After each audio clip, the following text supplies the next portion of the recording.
تو ہمارے جو سابقہ DC صاحب تھے سمیر احمد سید صاحب اور عدالت عالیہ جو پورا ساتھ دیا ہمارا، ہم نے اس کے ویژن کو رکھتے ہوئے سامنے جتنی انکروچمنٹ تھی تقریباً میں نے اس کی نشاندہی کرائی ہے. نشاندہی کروا کر تو تقریباً وہ 31 کنال جگہ جو ہاتھوں کی صورت میں بھی تھی قبرستان کے اندر، لوگوں نے اپنی فیملیز کے لیے ہاتھے ایلوکیٹ کرائے تھے کہ یہ یہاں پر ملک فیملی آئے گی، یہاں پر یہ بٹ فیملی آئے گی، یہ سید فیملی آئے گی. وہ جج صاحب نے کہا کہ دنیا میں تو ذات پات نظر آتی ہے، مگر یہاں میانی صاحب قبرستان میں بھی آپ یہ کر رہے ہیں، اس کو ڈیمولش کریں. تو ہم نے سارے کے سارے ہم نے وہ ڈیمولش کر دی ہیں. اس میں ہم نے تقریباً 30 کنال جگہ ہم نے واگزار کرائی ہے. بشیر صاحب یہاں پہ عملہ کتنا ہے؟ گورکن وغیرہ جو قبروں کی کھدائی کرتے ہیں وہ قبروں کی کھدائی کے علاوہ ہمارا جو اپنا عملہ ہے وہ 39 کے قریب ہے جو سٹاف کی صورت میں ہے، جس میں 18-20 ہمارے سیکورٹی گارڈز ہیں جو دن اور رات میں اس کو سروس مہیا کر رہے ہیں. 8 گھنٹے ڈیوٹی ہیں، صبح 8 سے لے کر 4 بجے تک، 4 بجے سے لے کر رات 12 بجے تک، 12 سے لے کر صبح 8 تک، یعنی کہ وہ سرکولیشن وائز ہمارے وہ گارڈ چل رہے ہیں. اور دفتر ایڈمنسٹریٹر کا بھی سارا کام یہاں پر ہے جو ہم کر رہے ہیں الحمدللہ. دوسرا یہاں پر جو ہمارے جو ہم نے ویپن والے گارڈ رکھے تھے پیچھے، تو وہ چلے گئے تھے، ان کی ختم ہو گئی تھی. ہم نے دوبارہ اس کو ہائر کر رہے ہیں، اگلے مہینے سے ہمارے پاس وہ بھی آ جائیں گے اور انشاءاللہ تعالیٰ اس اور بہتری کی طرف انشاءاللہ جائیں گے ہم. بشیر صاحب آپ ماشاءاللہ 15 سال ہو گئے آپ یہاں پہ، دن رات آپ یہیں پہ اپنے فرائض سر انجام دیتے ہیں. اب 15 سال ایک بندہ قبرستان میں رہا ہو تو بڑے سارے اس نے واقعات دیکھ رکھے ہوتے ہیں. ہم آپ سے یہ جاننا چاہیں گے، کیونکہ ویسے تو ہم نے بڑی کہانیاں سنی ہوتی ہیں، آپ چونکہ ادھر ہی ہوتے ہیں تو کچھ واقعات آپ ہمیں ہمارے ناظرین کو بھی بتائیں. واقعات تو ایسے ہیں نا کہ دیکھیں، ابھی یہ میٹرو کا پول 2011 یا 12 میں بنا تھا، اس میں ہماری 40 قبریں بیچ میں آ گئی تھیں. تو ہمیں آرڈر ملا ٹیپا کی طرف سے، LD کی طرف سے کہ آپ یہ قبریں جو سے شفٹ کریں یہاں سے. تو میں نے ان کو لوہائیگین کو بلایا، بلکہ میں نے میڈیا کو بھی ہائر کیا ہے. اس وقت ایک میڈیا کی اینکر تھی، وہ نام مجھے یاد نہیں ہے، وہ بھی آئی تھیں. تو وہ پورا ہم نے سیٹ اپ کر کے 40 قبریں ہم نے تیار کی پہلے خالی جگہ پر. پھر ہم نے ایک ہی ٹائم میں گورکن کو جتنے ہمارے پاس موجود تھے سب کو ہم نے وہاں سے شفٹ کرنے کے لیے کھڑا کر دیا.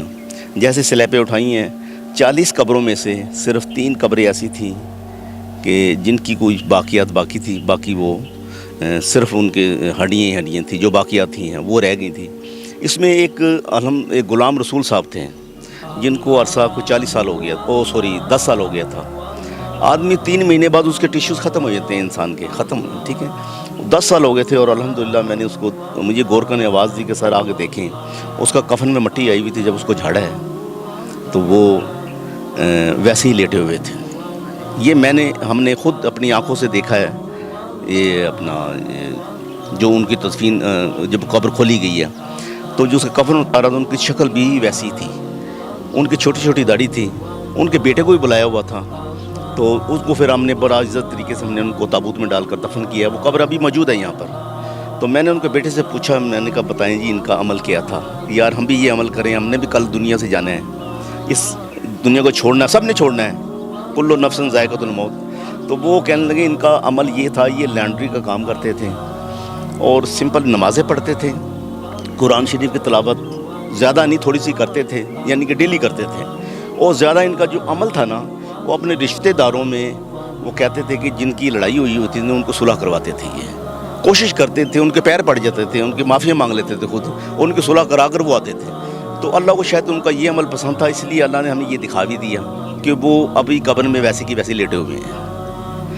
محمد کے غلاموں کا کفن میلا نہیں ہوتا.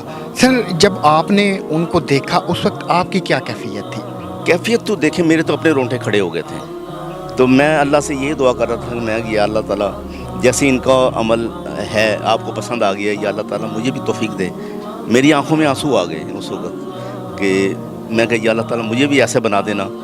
تو وہ ایک 7 بھائی کھڑے تھے، وہ کہنے لگے میرے بھائی اگر جو آپ نے قبر کو روشن چاہتے ہو نا، وہ دنیا میں ہی آپ نے پہلے تیاری کرنی، قبر خود بخود روشن ہو جائے گی. دنیا میں تیاری کر لو گے تو روشن ہو جائے گی. تو ہمیں ابھی ٹائم ہے، ہمیں کیا پوری دنیا کو، پورے مسلمانوں کو، سب کو ٹائم ہے کہ ابھی ہم زندہ ہیں، ابھی ہم کچھ کر سکتے ہیں، مرنے کے بعد تو ایک انگلی نہیں اٹھا سکتے ہیں، تو ابھی اس کو روشن کر سکتے ہیں۔ تو سب سے میری یہ ریکویسٹ ہے کہ کوشش کریں کہ قبر کو روشن کرنے کے لیے اچھے کام کر لیں۔ قسم سے بشیر صاحب کی آنکھوں میں آنسو آ گئے ہیں، اور جب یہ انہوں نے بتایا تو میرے اپنے رونگٹے کھڑے ہو گئے ہیں۔ میں جو کیفیت ہے وہ مجھے بتانا نہیں آ رہا کہ میں کیسے آپ کو بتاؤں یا پھر سمجھاؤں۔ بشیر صاحب، یہاں پہ تو ایکٹر ایکٹریس یہ وہ مختلف ڈراموں فلموں اس انڈسٹری سے بھی وابستہ لوگوں کی قبریں ہیں، کچھ ان سے متعلق آپ نے کچھ دیکھا ہو؟ نہیں، دیکھا تو نہیں ہے، بہر قبریں تو یہاں پر ہیں، جتنے فلم سٹارز ہیں ان کی قبریں۔ ابھی حال ہی میں ایک ہیر رانجھا کی اداکارہ تھی فردوس، جس میں وہ ہیر کا جس نے کردار ادا کیا تھا، وہ بھی ابھی فوت ہوئی ہیں، ان کی قبر بھی ابھی یہاں پر ہیں۔ پھر وہ رانجھا جو بنے تھے اجاز لودھی صاحب، وہ ان کے بعد آئے ہیں، وہ بھی یہیں پر ہیں۔ اس کے بعد گلوکارے بھی یہاں پر کافی سارے ہیں، تو جسٹس بھی ہیں، جرنل بھی ہیں، یعنی کہ ایون کہ جو بھی ہے، چاہے نیب کا اسد ہے تو ایک جسٹس ہے، سب نے اس کے نیچے ہی آنا ہے، تو تیاری کر کے آئیں بس۔ بالکل، اینڈ آخرت یہی ہے، اسی جگہ پہ آنا ہے بالآخر، اختتام ہمارا یہی ہے۔ سر، ایک اور میرا سوال آپ سے یہ ہے کہ آپ نے کچھ مجھے دن کے اجالے کی باتیں بتائیں، رات کو جب اندھیرا ہو جاتا ہے تب اس نگری کی کیا کنڈیشن ہوتی ہے، تب کیا حالات ہوتے ہیں اس وقت؟ میں دراصل آرمی کا ایک SSC کمانڈو ریٹائرڈ ہوں، انشاءاللہ ڈر خوف تو ہے نہیں ہے۔ میں راتوں کو بھی یہاں وزٹ کرتا ہوں پورے قبرستان میں۔ یہ قبرستان رات کو، اب دن میں تو ایک قبرستان نظر آنا، رات کو ایک جنگل بنا ہوتا ہے یہاں پر۔ آپ اکیلے آئیں گے آپ کو خوف نظر آئے گا یہاں پر، جدھر بھی جائیں گے آپ، یعنی کہ اکیلے جائیں گے تو آپ کو ڈریں گے آپ نا، کیونکہ ہم تو اس فیلڈ سے گزرے ہوئے ہیں، تو میں نے یہاں دیکھا ہے بے شمار رات کو، تو یہاں پہ سانپ وغیرہ میں نے دیکھے ہیں، ٹھیک ہے، اور نیولیز تو ہمارے پیروں میں گھستے رہتے ہیں، ادھر سے آ رہے ہیں ادھر سے جا رہے ہیں، ٹھیک ہے، ان سے کوئی ڈر خوف نہیں ہے۔ نہ آج تک کسی سانپ نے کاٹا ہے ہمیں، نہ کسی نیولے نے کاٹا ہے۔ اور یہ اپنا میں نے ایک واقعہ یہاں آپ کو سناتا ہوں تھوڑا سا۔ یہ علاقہ ہے یہاں پر ہمارے قریب ہی ہے جہاں ہم کھڑے انٹرویو دے رہے ہیں۔ سردیوں کا دن تھے تو میں وہاں سے گزر رہا تھا، تو میں نے کہا کہ میں وزٹ کر رہا تھا، یہ دن کا ٹائم تھا، رات کا نہیں تھا، تو سامنے ایک سانپ نہ لیٹا ہوا نہ دھوپ کے اندر بیٹھا ہوا تھا، تو وہ میں نے کہا میں نے گزرنا بھی یہاں سے، نہیں تو میں قبروں پہ ٹپ کے جاؤں گا سارا۔ تو ابھی میں دل میں بات کر رہا ہوں، 10 فٹ کا فاصلہ ہے میرا اس کے ساتھ، تو اس نے سر اٹھا کر میری طرف دیکھا اس طرح، وہ سانپ بھی ماشاءاللہ وہ کوئی 10-12 فٹ کا تھا، وہ اژدہا ٹائپ تھا، تو وہ نہ میں نے اس کو پتھر مارا ہے نہ اینٹ ماری اس کو، وہ میرے آگے آگے چل پڑا ہے۔ اس کے 10 فٹ کے فاصلے پہ میں بھی چل پڑا ہوں۔ آپ بلیو کریں، چلتے چلتے ایک قبرستان کا سوراخ تھا چھوٹا سا، وہ اس کے اندر اس نے سر ڈالا ہے اور وہ پورے کا پورا اس کے اندر وہ گھس گیا ہے، اور میں وہاں کھڑا دیکھتا رہ گیا ہوں۔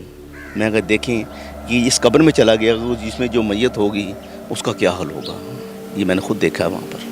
اللہ تعالیٰ کبھی سر ایسا بھی ہوا ہے کہ کسی قبر سے چیخ کی آواز آئی ہو، کہیں پہ آپ کو اور جو کیڑے پتنگے وغیرہ ہوتے ہیں وہ بھی دکھائی دیے ہوں؟ نہیں چیز دیکھیں، قبرستان الحمدللہ، ویسے لوگ کہتے ہیں کہ یہاں پر کوئی چڑیلے یہ وہ، میرے خیال میں ہے کہ ایسی بات نہیں ہے، کیونکہ یہ مسلمانوں کا قبرستان ہے۔ حدیث بھی ہے، آپ نے کہیں پناہ لینی ہے نا، تو حضور صلی اللہ علیہ وسلم نے فرمایا آپ نے پناہ لینی تھی، آپ دیکھیں کہ نزدیک کوئی قبرستان ہے وہاں پناہ لے لیں، آپ سیف رہیں گے، آپ بینگ مسلم آپ سیف رہیں گے۔ تو مجھے تو ایسی کوئی وہ چیز نظر نہیں آئی ہے۔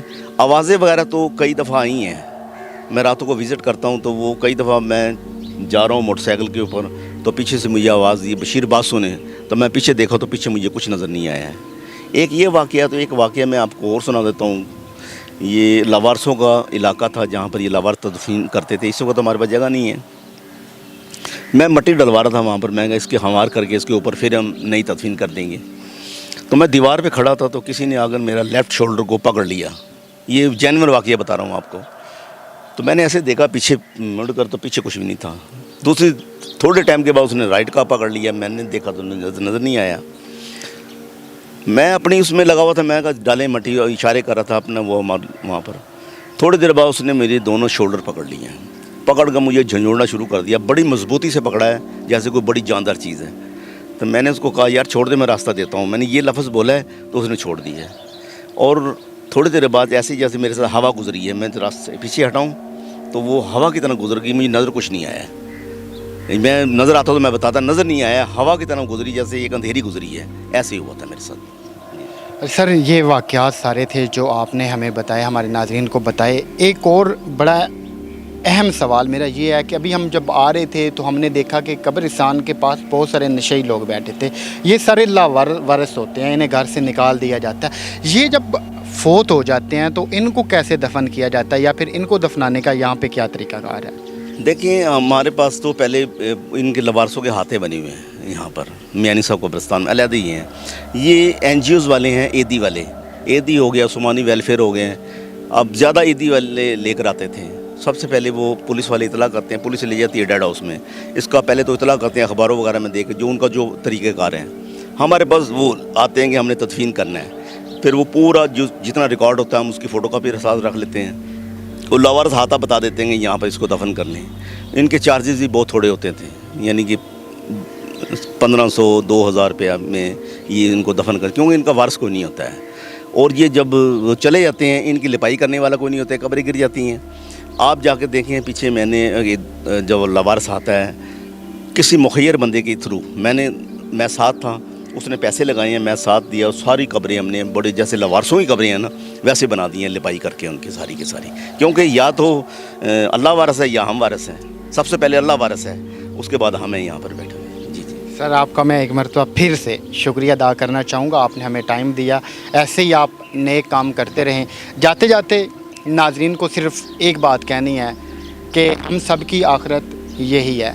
یہاں پہ آنے کے لیے کوشش کیجئے گا کہ کچھ ایسے کام کر جائیں کہ ہماری قبریں بھی سلامت رہیں. تو ملتے ہیں کسی اور ویڈیو میں.